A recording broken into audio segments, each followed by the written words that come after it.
So a number of key Republicans on this agreement that is expected to pass are saying they'd rather take a pass. People like Mitt Romney and Senator Josh Hawley and Senator Rick Scott, among those saying we cannot put pen to paper and sign off on this. The Center for Freedom and Prosperity's Dan Mitchell. You know, Dan, you think about it, they have a right to be anxious because of the precedent it sets, but it's not an unusual precedent. I mean, this has been going on forever, right? Well, the best fiscal policy legislation we've had this century was the Budget Control Act in 2011. The bad news is in 2013, 2015, 2018, and now in 2019, politicians keep moving the goalpost to allow more spending. And this, by the way, is just discretionary spending, which is the least of our problems. We also have the giant entitlement programs that are going to swallow up our future. So it's very hard not to be depressed, and I applaud any Republican senator who still has a shred of fiscal responsibility to oppose this turkey.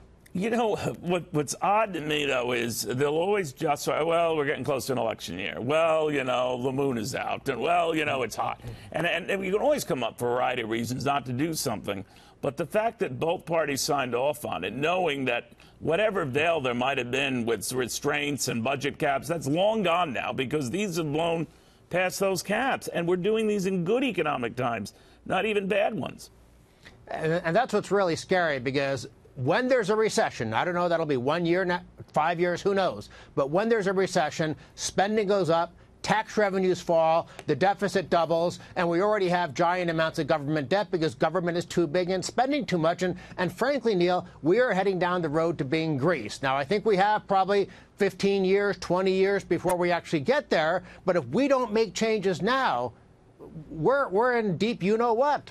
You know, we've been in this sort of predicament for a while now, and yet you just heard today in a lot of commentary about interest rates are going to go lower, worldwide rates are going to go lower, so we can easily afford that. But you and I know at $22, $23 trillion debt, well, it doesn't take much, a quarter point, half point hike in rates, and all bets are off. That'll be a problem, but I think the greater problem is debt-financed government spending crowds out private capital spending. In other words, it's sucking money out of private capital markets to be squandered by politicians. So the tax-financed spending is bad, the debt-financed spending is bad, and then God knows if we turn into Argentina, we'll have printing money-financed government spending. So the real challenge is getting spending under control. We need to copy what Colorado has with their taxpayer Bill of Rights. It's in the Constitution. The politicians can't just change it every other year because they want to spend more money. Yeah, whatever safeguards they put up or guarantees to avoid temptation, they write them and then they can scratch them out, right? Mm-hmm.